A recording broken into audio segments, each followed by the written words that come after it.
tuning in to Peaches and Power Bombs. How is everybody doing? I am Sarah Hirsch. On one side is my co host and business partner, Tina Miller. And on the other side is a very good, dear friend of mine. We've known each other a very long time. Uh, we're doing the series Overcoming the Odds. And his story is definitely one for the books, too. He'll explain it all, and the craziest thing was it did not even happen in the ring, but we'll get into all that. And so Ricky, welcome to our show. Yes, Hi, welcome. how are you? We're great. How are you? I'm good. I'm good. I haven't done one of these things, so bear with me. Oh, Oh, that's no okay. worries. Hey, We're we're pretty all novice too. newbies here. We don't know what we're doing half the time either, so it's Noob. Yeah, so okay. Now, how we met, we all Ricky and my brother started training together in Fort Valley at AWN All Star Wrestling Network. And from there, I'm going to keep it long story short here, but you know, they got, they're really good friends. We all became really good friends. There's been a lot of ups, there's been some downs, but through it all, we're I like to think our bond's stronger than ever. And I mean, we have some stories to tell. We we live have together. We've got a lot to say. yes, he's lived with us before, and oh god, yes. So but yeah, so we so basically wrestling brought us together, just like almost everything else. So um and Ricky will just kind of start from the beginning and go from there. What um yeah, I'll need refreshing too. So what brought you to AWN first off, and how did it and you can just kind of explain how that started, and then from there how you and Ellen pretty much got started, because y'all had quite the rivalry. This probably both of y'all's first big rivalries, like Yeah. in your respective careers. Well, like most people that get into wrestling, lifelong wrestling fan. I watched all the way back WCW, like late 80s, early 90s pay-per-views, the Battle Bowls, all those pay-per-views, the RoboCop. I remember watching old VHS tapes of those, and I would watch them two or three times, and everybody was just amazing. You had Sting in this wild face paint, Ric Flair's the bad guy poking eyeballs, the Four Horsemen running crazy. It was, just enough to keep a kid interested throughout the years. And as things evolved, you start thinking, hey, I could do that. I watched it for so long. I know how to do that, right? It looks easy Mhm. on TV. That's a phrase that you'll always hear in a wrestling locker room. It looked easy on TV. But basically, it got a couple years later, and I got word. I don't remember who it was that told me that my cousin, Robbie Swearingen, who went by Sam Slaughter, he actually wrestled Love there. Sam. Oh yeah, I gotta love Sam. And so I'm like, okay, well, I got in touch with him, and he told me where it was at. It was Fort Valley, it was less than 30 minutes away from where I lived. So, hey, I'm going to Mhm. go and just watch it. It was a Saturday night, and I went, sat in the crowd, and had a great time. Went back a couple more weeks, and then I was like, yeah, I want to try. I want to try. And I wasn't 18 yet, and they had a strict rule that you couldn't start training until you were 18. So I'm like, all right, whatever. I was just a couple months away. So I went to the back, and I was doing some refereeing, and I was just basically meeting up with the guys, learning the insides back there and everything, and then started training. And yeah, I trained for a year before I had my first match, and that first match Yeah. was with Alan. Yeah. Yeah, he sure was. That Sure match was was. decided by a coin flip. Not many people know that. Right before the match, Tommy Too Much, he came up to us with a coin. He's like, all right, we're going to decide who's going to win this. Call it heads or tails. And Alan got the right call, so he won the match. Oh. Yeah, was it but it one was of okay. It was Alan's great. first two? Was What's it one that? of Alan's first matches as well? No, he had been going for probably 6 to 8 months. He Okay. had started Yeah, like I did as a referee, and then he ended up getting into a faction with a couple other guys, Paul Phoenix, a couple of other. He was the white Jay guy in the Smooth. black guy group. Yeah, Jay Smooth. It was a great gimmick. Came out to Jay Z, dirt on your shoulder. And yeah, Yeah. he was going for a little while before I started, but I was refereeing while he was starting. So I think I refereed his first match. Okay, cool. Yeah, Yeah. I can't remember if yeah, I can't remember, but you probably remember better than I do. So, but yeah, yeah, Ricky got started after Alan did, and and the crowd loved him. Well, partially because we were like the hype crowd, Yeah, I was and always the underdog, no matter what. People like cheering the underdog, no matter what situation I was in. I was the underdog just because of my size. yes, So yes, Ricky has that cruiserweight build, and so Okay. a lot of people say automatic less than cruiserweight build. so automatically, Ricky was likable, and he came out the pretty fly for a white guy. Oh, every every time I hear that on the radio now, I think of you. But but yeah, and then he had his hype crowd and us. So but yeah, Ricky Ricky got started, and then soon after him and Alan came um kind of met in the ring there, and they continuously trained behind the scenes, and I remember Petey Williams was big at the time, so like the Canadian Destroyer was like the greatest thing ever. It still is to this day. But yeah. back then it was still unique. Now it's not. You don't see it every Yes. Yeah. show.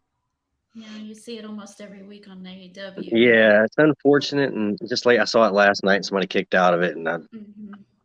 face palm. That move should never be kicked out of. It's a lot No. more devastating than the one wing angel, but the one wing angel has never been kicked out of. So it's Hmm. crazy. Yeah. So, but yeah. And so just kind of, how long you wrestled about a year or two, didn't you? Oh, Before, before that, huh? before the concussion first started. Yeah. You've been you were we'll go to that. You know, you and Alan kind of had a program there for a certain amount of time, and then we'll just talk about that for a minute, and then then we'll get into the story of the concussion, because it kind of parlays into that. I think it was like y'all were right. Y'all had just finished y'all's program or something like that. And to be honest, I don't remember a whole lot about certain stories that I had. We had so many. Yeah. Everywhere we went, it was us against each other. Most of the time, it didn't even have a story, which was kind of unfortunate. The only story that would really be pushed was, hey, they're fighting from city to city, and that's Hmm. just what was pushed. Nobody really knew the story of him, us training together, him getting the start first, me bringing up the rear, him always being that far ahead of me stepwise. There was a Yeah. story that was played, but just most people didn't know. So That's unfortunate too. That would have been a yeah, good story to tell, Yeah, actually. they didn't really focus on the promos that much, but I I wasn't ever think given that opportunity, which really sucked. yeah, I now that remember I the think first about it, time. yeah. I remember the first time I was given the opportunity on the mic. It was after I had turned on Vern, and it was like the very next week I was given the opportunity with the mic to give my reasoning for it. And afterwards, I remember Sean Hunter came up to me and was like, "Man, where's that been?" And I was like, "They never gave me the chance. Like, give me the shot and I'll knock it out." Mhm. Yeah, yeah, I remember y'all kind of had that thing going on for a little bit too, and so um but yeah, it was the summer of 2004. We that started 2000, and it went into 2005, and we traveled together. We all did, and that was some of the best times we've ever had. Because I mean, we would go to like Hazelhurst, we would go to Jessup, and I Some mean, Sonic drive-in. no. We've got so many good stories from Sonic. We could fill a whole episode with just those. Oh God, yeah, yeah. So, but yeah, we did. In that time, we did a lot of traveling. Ricky and Ellen both were, pretty much, sinking their teeth into everything. They were getting booked and great reaction. And we even did Spinebuster and Valdosta. We were so mad y'all went right in the ring and then got thrown right out. That was the first time we saw AJ Styles. Yep, that's okay though. Just one of the spot. That's it. In the ring with AJ just means yeah. Yeah, absolutely. So, but yeah, it was about over a year, and then unfortunately the accident happened. So, I don't think I was there that night. I think I might have had to work or something, but I know I wasn't there that night. Well, so just kind of explain what happened. Obviously it was like this get together. Just kind of explain how it led up to it and go from there. Well, we had a What was that? What was the kind of take us take us back to that time, like, there's this get together, all of a sudden there's the accident, and then the immediate aftermath of that, let's say. uh yes, so that was the startup. I don't know if that actually contributed to the concussion, but that was the first hard hit that I took to the head. And they never really diagnosed me with a concussion because they were more worried about other things. But basically, what happened? All of us at AWN, we decided to have a big pool get together. Just everybody get together at Elks Lodge and just everybody play music. There's karaoke, there's drinks, there's a pool, just there's grilling. Let's all just have fun. Of course, everybody went and everybody was having a blast. And I'm up there, I'm just trying to get a hamburger. That's all I wanted was just a hamburger. And got to where the hamburgers were, and I went to scoop up my hamburger, and there's this exhaust fan that's right above where the grill was. This thing popped off and hit the grill and bounced up and hit me right in the head. Ow. And it was really shocking. I just kind of stood there for a second, and I looked over, and I remember seeing Tim. He's the guy that was Mm-hmm. training for us. His mom was standing right there, and she just immediately looked at me, grabbed a towel, and ran up and just smashed it right on my head. And I looked over, and my wife at the time, ex-wife now, she was, hey, hey, hey. I mean, she, literally, I don't know if you can really see, but her hands were doing this right here, like trying to cool herself down. And I just looked down, and there's this huge puddle of blood. It's just huge puddle of blood. And so they take me and they have the towel on my head and everything. They immediately just run me right into the back of a van and take me to the emergency room that's right there. And as I was walking away, I looked over and there were like 2 or 3 puddles of blood. So Oh. that's how fast it came out, and it was pretty scary because it was all happening so fast for me. I didn't really know what was going on. I know it was, hey, something like that, all the way back to the van, Mm-hmm. and they held it there while we were going and got there, and I immediately went in, and they ended up putting, I think, 7 stitches in my head, and they said they could see the skull through the wound. I don't know if you can really tell, but there's a scar up there. Can you see it? Mm-hmm. Yeah, Mm-hmm. but that's where it came from. And I remember they got me stitched up, and the pillow that I was laying on, it was just red from the blood that had come off of my hair and my head and everything else. And it was really scary, but I knew I was okay. I was, I wasn't confused. I knew what happened. It wasn't a situation like later with the concussion that I got in the ring.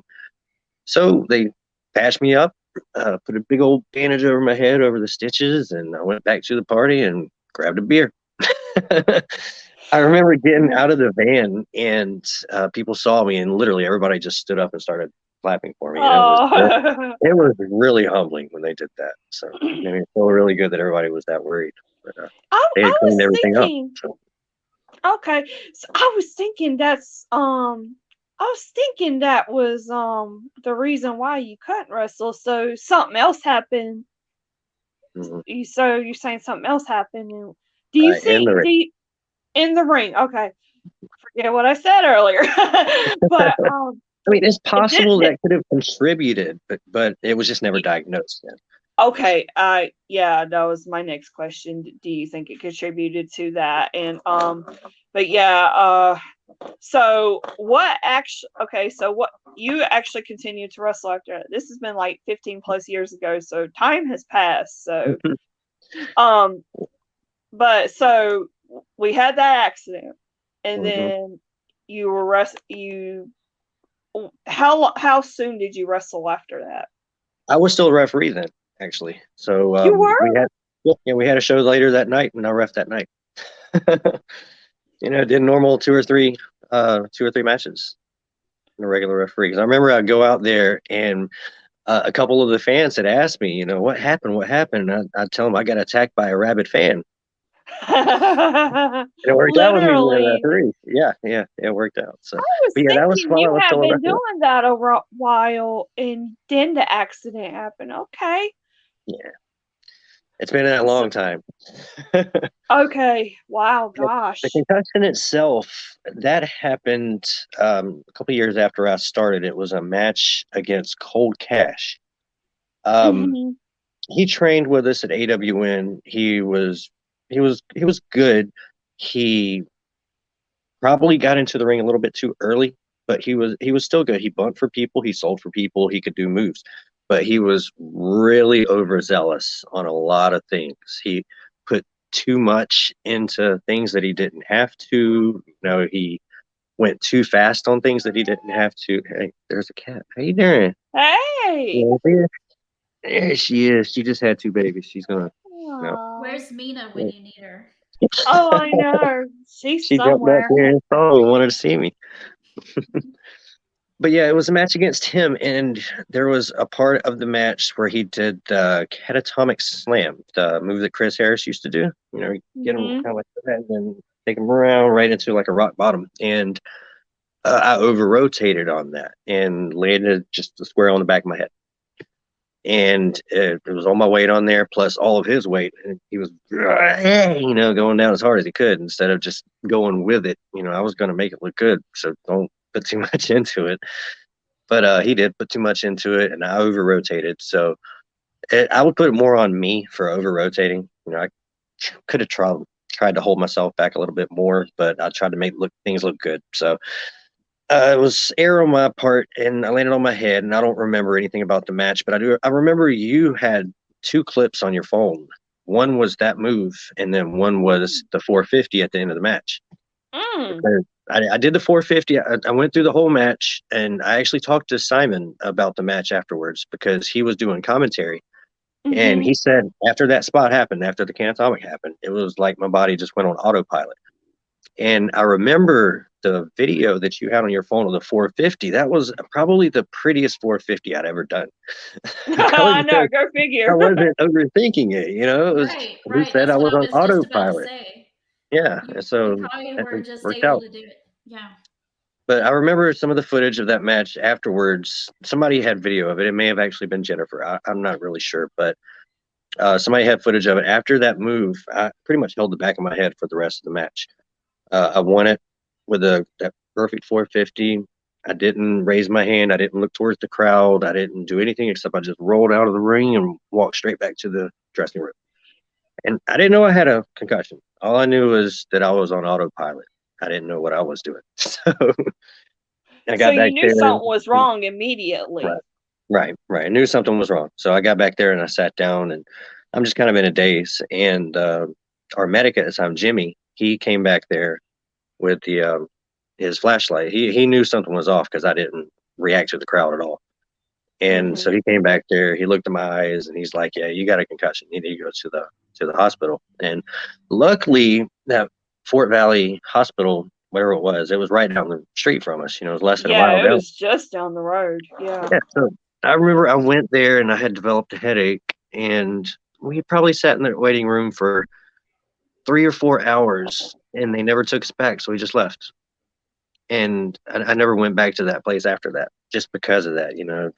I just had a head injury, and I came into an emergency room, and you're gonna make me sit in here for 3 or 4 hours? Come on. Mm-hmm. But yeah, that was the start of it, and I took 1 week off. That was my second mistake. I should have taken a month off, 2 months off, something, and I didn't. I took 1 week off. I thought I was okay. I didn't have any more headaches. I was focused. Everything was good. And within 3 to 4 weeks after going back, all of a sudden I developed a condition that I actually still have today called cluster headaches. It could be a subject for a different video. It's I go deep with it. I've done a lot of research on cluster headaches over the year. I still go to doctor now because of it, and it all stems from that concussion that happened in that match with Cold Cash. Afterwards, there was another time I had a concussion. It was a match that I had actually with Alan, and it was in Statesboro for SGWA. I think that was what it was. Well, we had a match where there were no rules, so we bled on that ring. They didn't give us permission to bleed. We actually got in trouble for that. They gave us Oh wow. permission. Yeah, Wayne Cannon. He gave us permission to do a no DQ match, so we could go outside the ring. He didn't give us permission to bleed, but we did it. So they had to mop up that ring afterwards. They had like a tarp over the apron Oh because wow. they're used to that kind of thing back in SGWA. But there was a move where he gave me a Canadian destroyer on a chair, and my head hit the chair, and that gave a Hmm. second one. So I don't know if I had any more ever after that. I'm sure I took hits, but I don't know if I ever had any after that or not. All right. So, um, when you went to the doctor for all that, and did they outright tell you that you had to stop wrestling, or was that a decision that you made?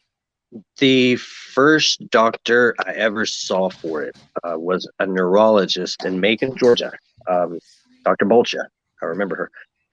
And she was constantly misdiagnosing it. She had no idea what it was. But yeah, the first thing she said was to stop. I mean, that Hmm. was like just a week or two afterwards, after the incident with Cold Cash happened. And yeah, her advice from the very get go was just never do it again. But again, that's Hmm. coming from somebody who's a doctor who's always going to look out for your well being. They'll probably say that to you regardless of if you're hurt or had a concussion. They're like, yeah, you shouldn't do that. Don't beat up your body. So that's how I took it from her.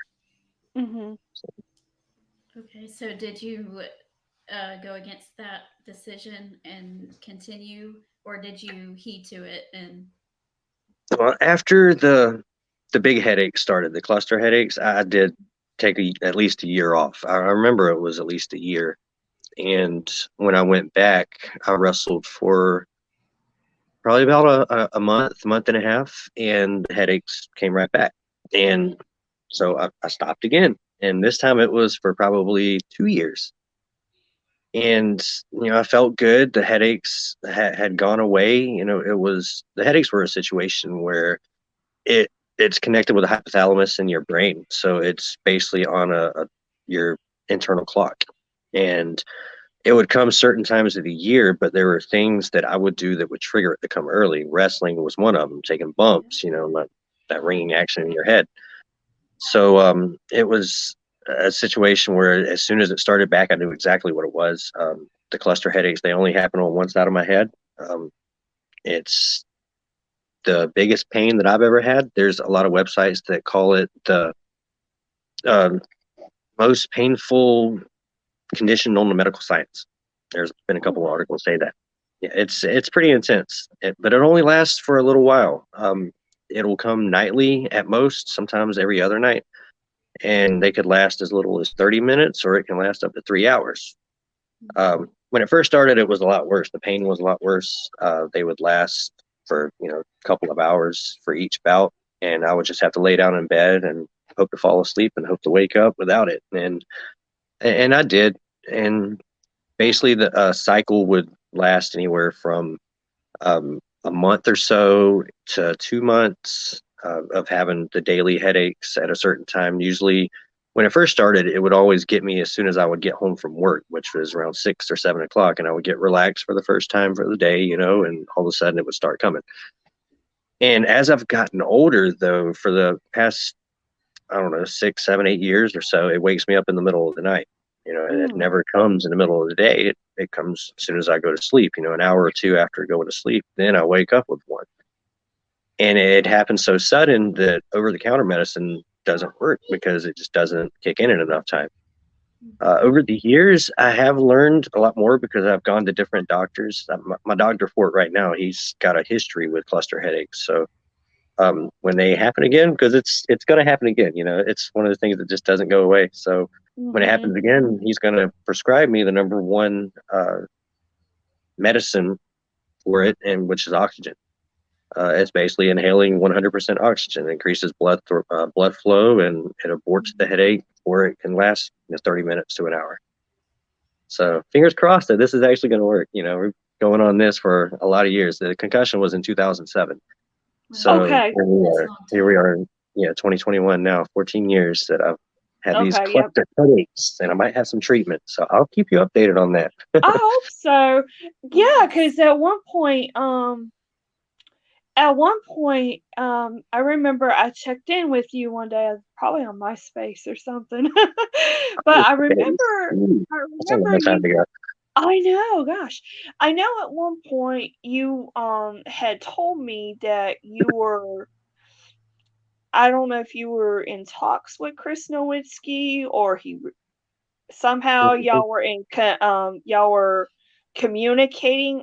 How did that come about, and what was what was that like? Because as as us older fans know, Chris Nowinski had an accident in the ring, and he had a Mhm. promising career, and he had something similar to what you had, I think, Right. wasn't it? Right. Yeah, basically, he got a concussion in the ring also, and it was a very severe one that made him have to retire from WWE. He was young, Chris Nowinski, Chris Harvard, he had such a good future. But Mhm. after that happened, he had a very extensive background because he was a Harvard graduate. And Mhm. so he went to Boston University and started the Center for the Study of Traumatic Encephalopathy. So CSTE is what he called it. And basically, it looked at brain injuries of athletes and seen how it contributed to their later life decisions, to see if it contributed to them dying of a younger age, just all kinds of different factors that went into it. But essentially, he would contact certain athletes' family members after they passed away, or he would contact the athlete themselves before they passed away, and they would, agree to donate their brain to CSTE, and they would study it, and they would come up with, all their theories about, brain injuries, what causes them, what keeps them going, how to cure them better. And I had been in touch with him a couple of times. I'd talked to someone at his office a few times on the phone, and I had uh, spoken with him through email a couple of times, and it seemed like everything was going to go well. I don't remember exactly what it was that stopped it. I had like the couple of interviews that I had with them through the phone asked me a lot of questions about it, and Mhm. I'm wanting to say that it came to a situation to where they wanted to do more in-person things, but because I'm down in Georgia and CSTE is up in Boston, it It didn't work wasn't out possible. logistically, right? But Yeah. yeah, basically my situation is the exact kind of subject that they're looking for the studies. He still does it today from Boston University. Wow. Yes. Yeah. Um, so you didn't have anything concrete with them, like donating your brain or anything like that. Unfortunately, not. But I'm still young. I still got time. Yes. Yes. Hopefully so. Hopefully so. Um. So, and then when you decided to retire, obviously, you've found love again. You had children. You kind of, you started in Georgia. Now you're in Jacksonville, and I was just gonna say Jacksonville Mayo Clinic and all that. You never know. You could find more answers there too. Should anything come up. So. but yeah, so you kind of went on with life and everything. And did you I know when we went to the Stranglehold event, you and Alan commentated, and I was there too. That was a great night. I felt like that y'all had a natural chemistry. Obviously, years and years of being together, and Right. so was I was like, this isn't their first time doing it. Have you done that previously, or did you was it just something you came across maybe after you stopped wrestling? Obviously, you're still in contact with a few people, primarily Sam. So you did some of that previously, or I've never done wrestling broadcasting at all. No really? play-by-play or color or anything. But I had done several years of streaming on Twitch, so I think that helped out. Speaking in front of an audience, plus the time that I was in AWN as the commissioner there. I had a lot That's of time right. when the Yep, I microphone was remember there. that. So, so yeah, I had a lot of experience talking in front of crowds. When back when I did my Twitch stream was actually before our kids were born. And Hmm. there were times, I'd get, 40, 50 viewers per stream, and it was no problem just to talk to people and to talk to people about wrestling. It would make it even easier. So, Hmm. Yeah.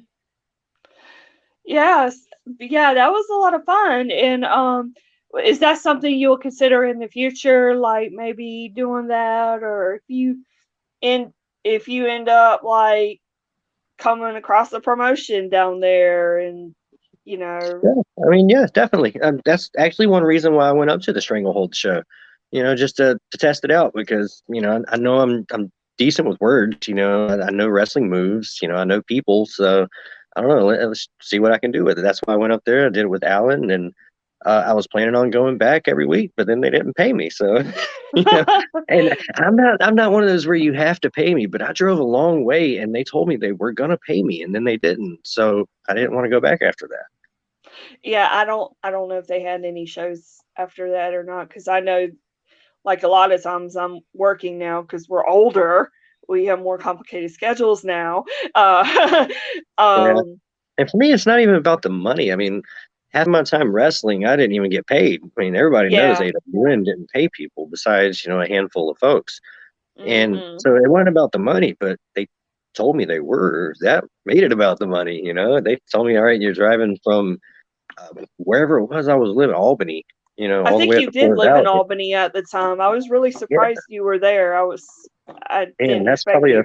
a 3 hour drive or so, 2.5, 3 hour drive. That's a long way to go to get, Hmm. stiffed on your money. Yeah, I'm not, like I said, I'm not sure about shows after that because I was working and all. And so, but yeah, I actually learned something too because I was thinking that you wrestled a while and then that accident happened. So I'm glad you shed light on that because I was sitting there thinking like, oh dang, he didn't wrestle long. So you did wrestle a little bit, and then Mhm. unfortunately all that kind of came together. So, but yeah, you live in Jacksonville now, and you've been there what 2, 3 years already? About 2 years now. Coming up in February, it'll be 2 years. Okay, okay, good, good. Yeah, we started running into each other again when AEW came about. I know we ran into each other at a house show in Albany a couple times, and then AEW when they got started and everything, they had the first show we went to together was Fight for the Conquer the Fallen. Fallen. Right. Yeah, that was a good night, and we ran into each other again at the homecoming show. New Year's. Yeah, we ended up being in the same section, but on Mhm. opposite seat ends, unfortunately. But I I was don't like, remember. "Yeah, Were where you you at Full Gear sitting?" too? Huh? Did we meet up at Full Gear too? Because I remember we went there. I don't remember if y'all went there or not. No, I didn't go to No. Full Okay. Gear. Okay. No, because that was like in the heart of the pandemic, and Mom was like Mhm. freaking out, and oh, you don't need to go anywhere. Yeah, we were in a pod. It was just us two, and there was literally nobody sitting anywhere around us. Oh wow. Yeah, it was pretty safe. And the security guard that was right in front of us, she was a real meanie. I'm going to use that word. I don't know if this is a PG show or not. Is it a PG show? Yes. we'll Yes, say okay. Mean. PG-14. She's a big Yeah. meanie, but I could pull down my mask just to eat some boiled peanuts, and she'd look at me like, it's like, I'm fine, so sorry. fine.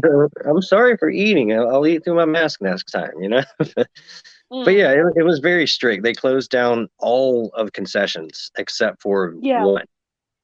And I think it's still like that now. I mean, we've been to, I don't even remember, 6, 7, 8 events by now, all of them here in Jacksonville, and it was all the same. Except for Besides, Yeah. one. So they're letting everybody crowd at one concession stand. yeah, they have a Okay, line that makes more outside, sense. and on the inside, you can only have a certain amount of people, and they have, or you have to take Okay. this Yeah, they route have around the social entire floor. distancing protocols Okay. I there. was like, that makes a lot of sense. Yeah, because they do the same thing that they do at the stadium. Because the stadium and Daly's Place is connected, and when I went to the Dolphins game last year, they did the same thing. So the practices were very similar. Only one area was open, and yeah, I I'm sure you can agree with me too, Ricky. I mean, they it wasn't a really it wasn't like a super spreader or anything like that as far as COVID goes, because I mean they were on point, and Right, right. Staff was very on point there. They got major props for me. I mean, she was as strict with us as she possibly could have been. So I can imagine that's what they're trained to do is make sure at all times if they look like they're going to keep their mask down, tell them to pull it up. So it haven't worked.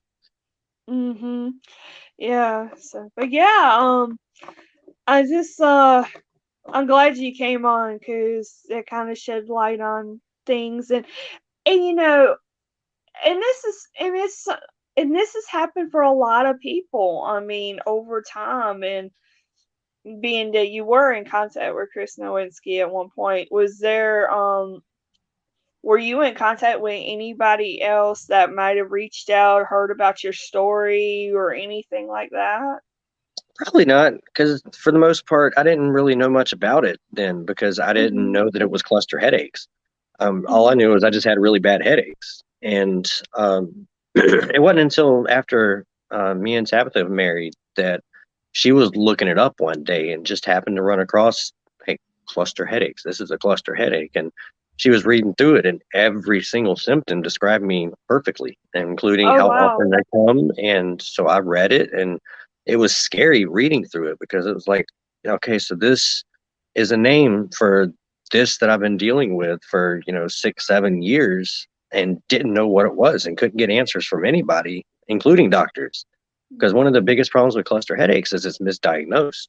Yep. They'll diagnose it as migraines or, say it's, just, they'll come up with anything, but cluster headaches is rarely ever the diagnosis. And you have to like look for certain things, which the hypothalamus theory is one of those things, and it just follows it to a T. But if I would have known what it was then I probably would have been in contact with more people. But I didn't have any answers to any questions. I mean, I couldn't get them from Mhm. doctors, so I was, I really just felt helpless about the whole situation.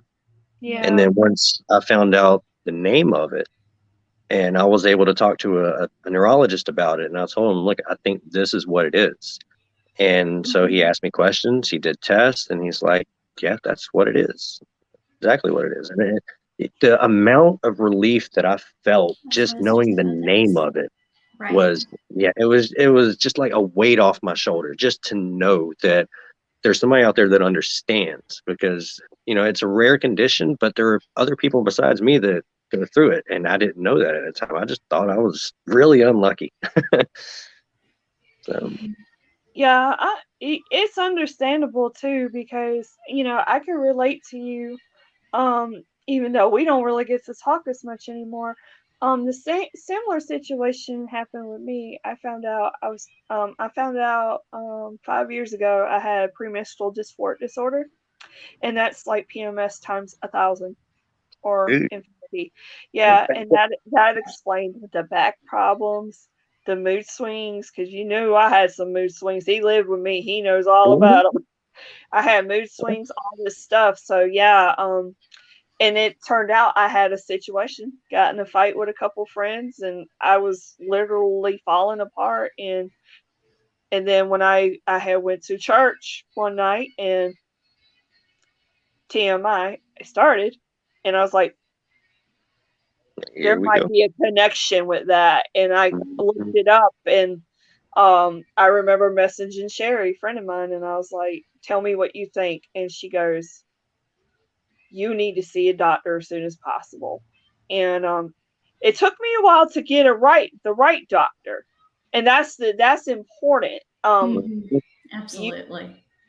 and you know, and then I found out 2 years ago I have severe depression. So, you know, it answers a lot of questions like whether, oh, this is why that happened. This is why I did that. You didn't know you were sick. And like in your case, you didn't know that was why you were having all those problems. And so I can agree with you. It's a huge relief. And having a doctor that listens, that Mm-hmm. Mhm. that understands, Doesn't just it make makes, assumptions. Yeah, yes, that's hard to find. Yeah, it is. It took yes. me years to find one. Hmm. Doctors don't like to listen to you. They have their predetermined thoughts. They already know what they've been taught, so they're gonna go by the Mm-hmm. book. So My doctor now, at first she didn't hear about PMDD, but now that when I come in, she asks questions and stuff like that. And sometimes I'll be like, well, I want to change this. And she's like, no. She's like, no, if it's working, don't work. She tells me no and she tells me why. So I'm like, oh, okay, well, I didn't think of that. So yeah, definitely, I'm glad you got answers about that, and I remember you telling me about that. And especially, if it happens again, or you have a situation or whatever, you definitely have that knowledge and be like, mhm. okay, it's this, and I was diagnosed, and so you got your you got all that on lockdown pretty much. I mean, as much as I can. I can't Yeah. control when they come, but I can only control, what I know. So Mhm. as soon as they start, I usually know when I'm a couple days away from a cycle starting because I'll just have this aura around my head. It'll be like, I'm not all there. And it'll be for a couple of days, and I might have like a small headache or something, but then I'll wake up in the middle of the night and yep, it's back. Here we go. Mhm. Hopefully, this cycle only lasts 3 weeks. Yeah. But yeah, it's So, Yeah. very stressful going through that. yeah, I'm sure. Obviously, being being actually in the ring, you have a passion for the business, and that's what you wanted to do. So I'm sure it was really difficult having to have a conversation with yourself about having to give up something that you're so passionate about.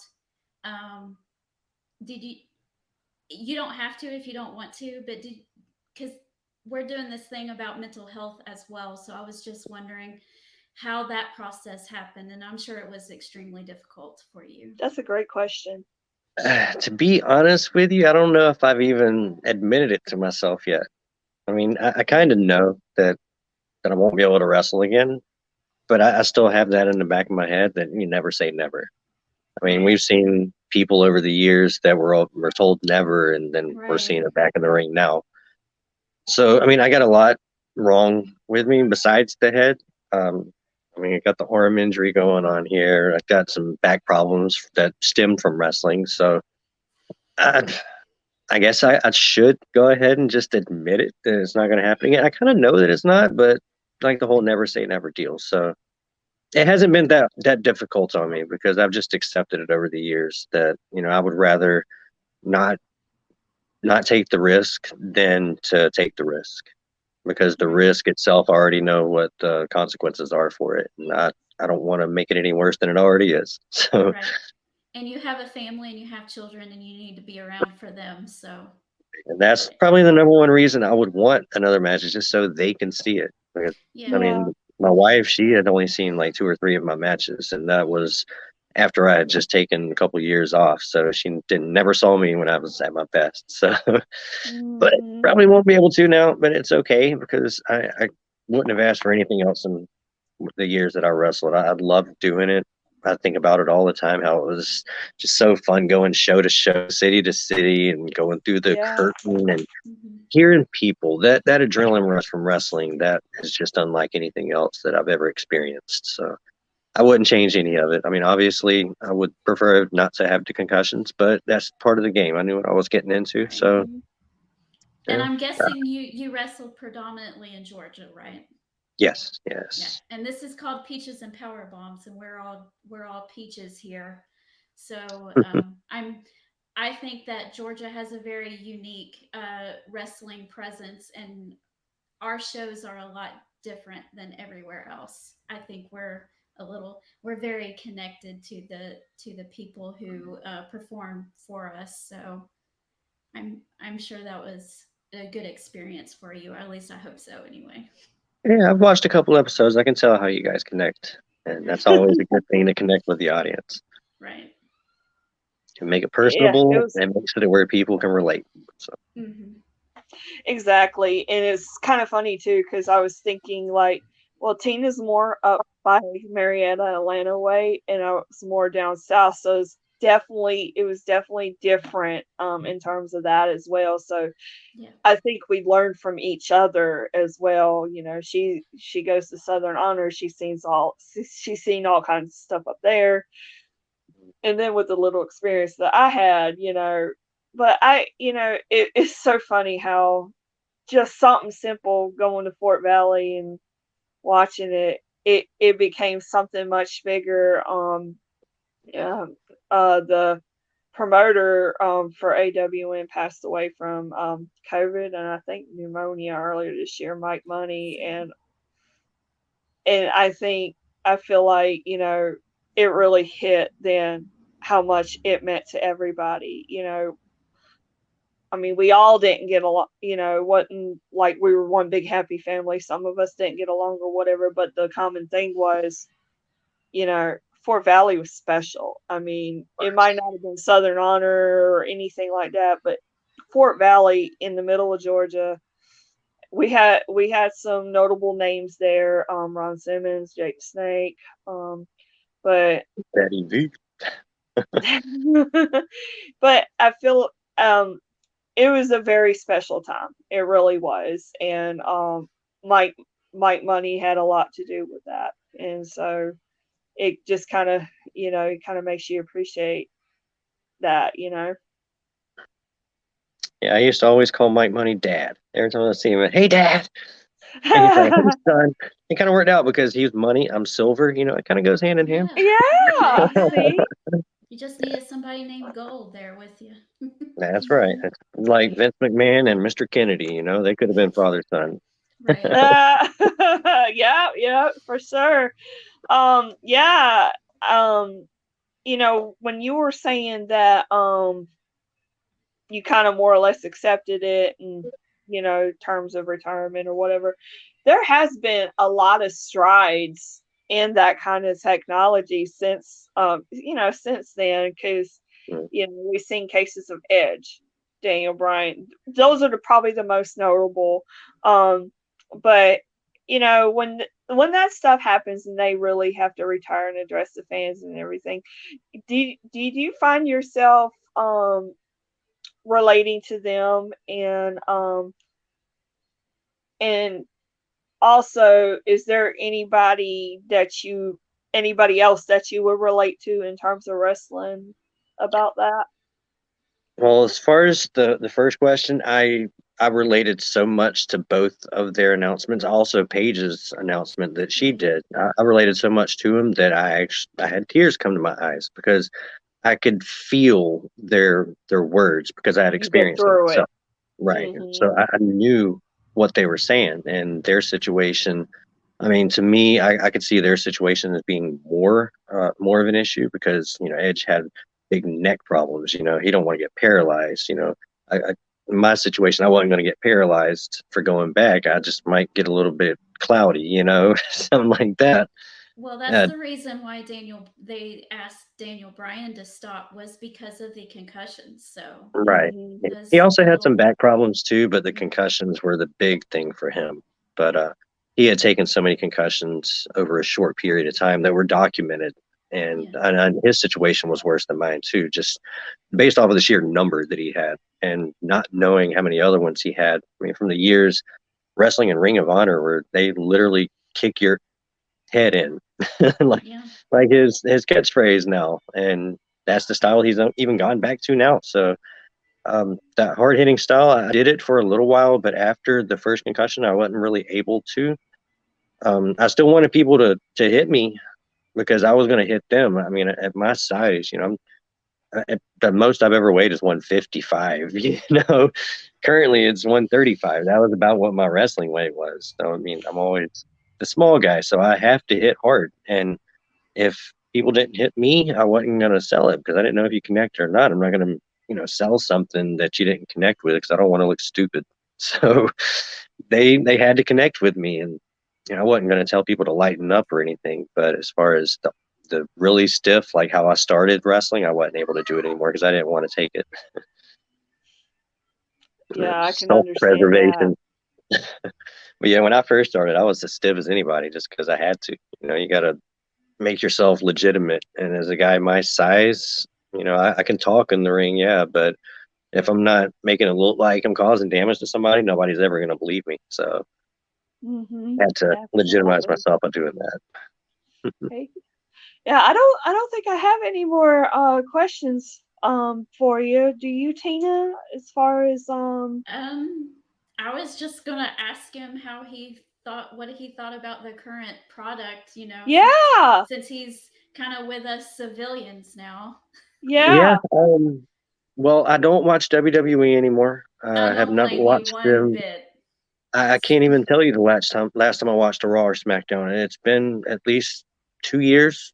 As soon as AEW started, we made the solid decision to put all of our attention behind this company. We haven't been to a WWE show since. We've been to more AEW shows than we can count. We haven't bought any WWE merchandise since, but we've bought a lot of AEW merchandise. Hmm. So we've put all of our attention behind AEW, and we did watch a lot of New Japan back before they got removed off of TV. Oh And yeah. yeah, I couldn't stand that. It was because Impact was on the same channel at the same time or something like that, or The was it same Anthem company bought the bought the company? channel out. Yeah, Anthem bought him. That's what it was, and it kicked New Japan Hmm. off. So that really sucked. And there was Yes. there's no really no other syndication that we have besides I think Ring of Honor comes on at late at night on one of our channels that we get. But Yeah, it's syndicated. And yeah, then it's it's not a I don't know, guarantee like, if you get the right. whole show. But as far as the product that we are watching AEW, I couldn't ask for anything better. I mean, the the atmosphere when you're there is unlike any WWE show I've ever been to. The Hmm. absolutely. Watching it on screen, you finally now have that element of surprise back. The whole thing back when WWE got really big and was doing 8.0, 9.0, and anything can happen in the World Wrestling Federation. And Yeah. Hmm. it was true then. And then they bought WCW, and it hasn't been true since. I Right. mean, there you can count huge surprises on one hand from 2005 till now. I mean, and that's just not how you're able to sustain a product. Back when they had competition, there were surprises every week. They would make you want to watch every single episode, and AEW does that now. So they, Absolutely. they keep reeled in. I mean, they have a fresh product.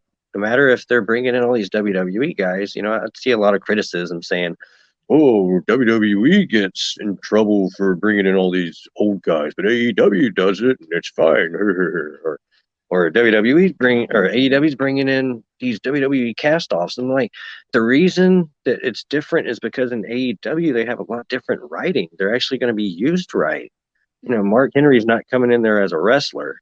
Big Show, Right. he's had one match. Malachi Black's not coming in there challenging for the main event title.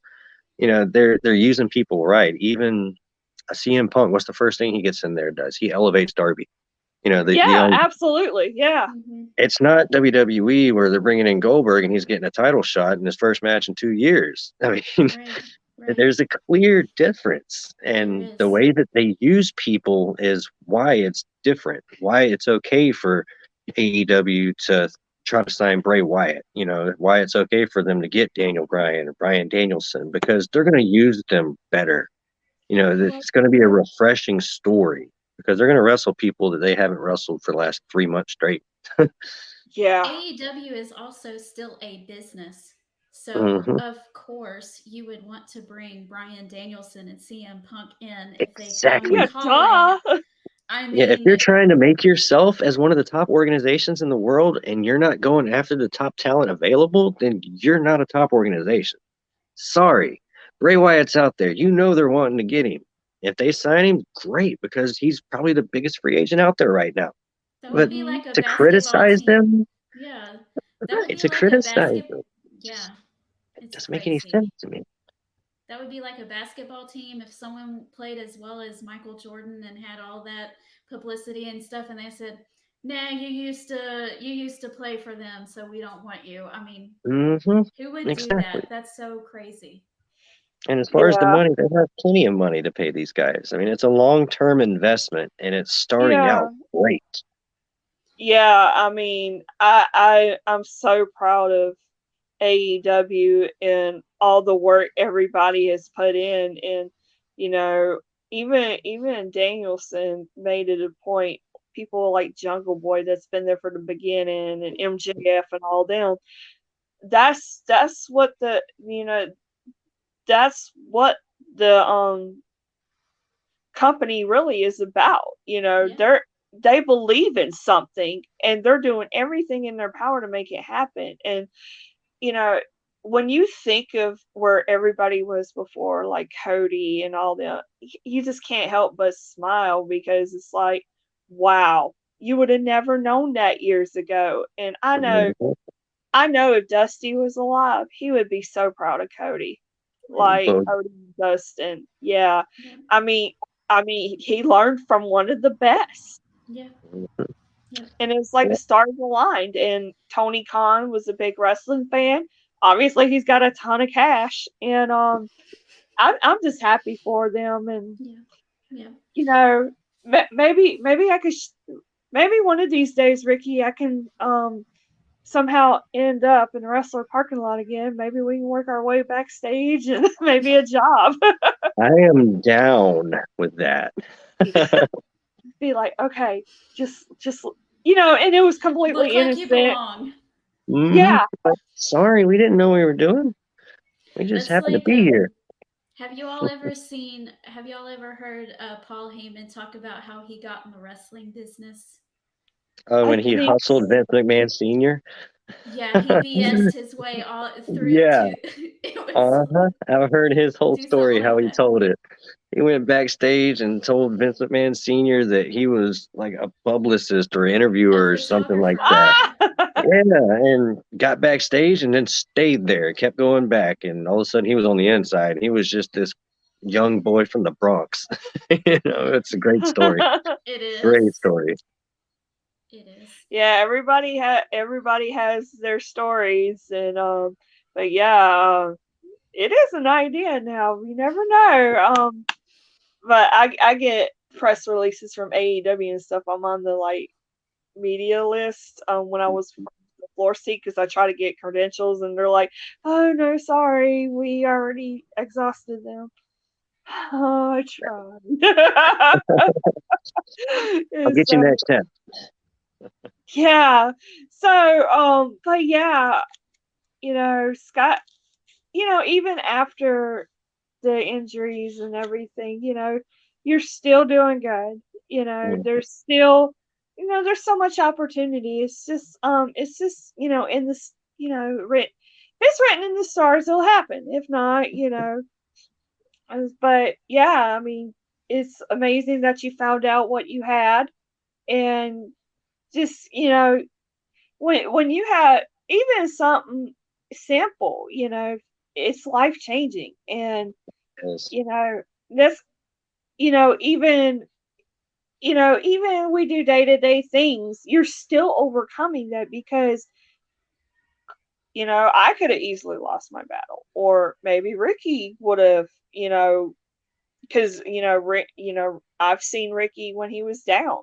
There's plenty of times where Ricky kind of wasn't doing good, and you know it just explains your character. You're willing to just move on and do just do you. And I think that's the beauty in everything.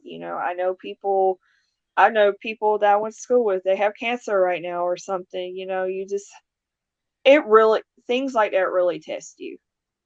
It They really do. does. And and the fact that we're here and we can talk about it, and we're in much better places, I think is a great thing too. Yeah, we grow. Whatever doesn't kill you makes you stronger. And no Absolutely. matter how cliche that is, it's true because you're always learning something new. You're always learning more about your own body, what you're capable of, what you're able to to beat. And to me, every time I get through a cycle and it ends, I have a feeling that I beat it. And that's Yeah. one thing that helps keep me going because it's not easy. I mean, the cluster headaches have been dubbed a suicide headache because it's that intense. People have killed Mhm. themselves because of the intensity of the pain. And I haven't personally thought anything like that because I am more strong willed than a lot of people just Mhm. because of the adversity that I've gone through from always being a small person, always, being the youngest in class when I was in school to having the issues with my head. It's about how you fight against the things that are trying to put you down. And if you're not willing to fight against it, if you're not willing to be stronger than that, then you're probably going to end up in a bad spot. So it's just a matter of how you fight against it because you Mhm. control your own life. It's just a matter of how you take that control. Yeah, exactly. Absolutely. We thank you for coming on. It was good to talk to you. Good to kind of reminisce and That- well, yeah, definitely thank you for hopefully, inviting me. That was fun. yeah. Yeah, absolutely. And we'll definitely have to have you on again, like down the road, and All right. we'll Maybe talk he about how can. amazing AEW is. Maybe Yeah. we'll be a part of AEW. Never I, know. who knows? Anything can happen, right? Yes. Yes. And we thank you for coming on. We thank all of people tuning in, subscribing, liking, sharing. Find us on social media. We're on YouTube. We are on Facebook. I need to get better about being on Instagram, but we're there too. Twitter as well. Ricky, where can if people wanted to get in contact with you or find out more about your situation, where can they find you at? Well, I'm on Twitter mainly. I still have a Facebook, but I don't really do much with it. But my Twitter is at Sir Ricky Silver.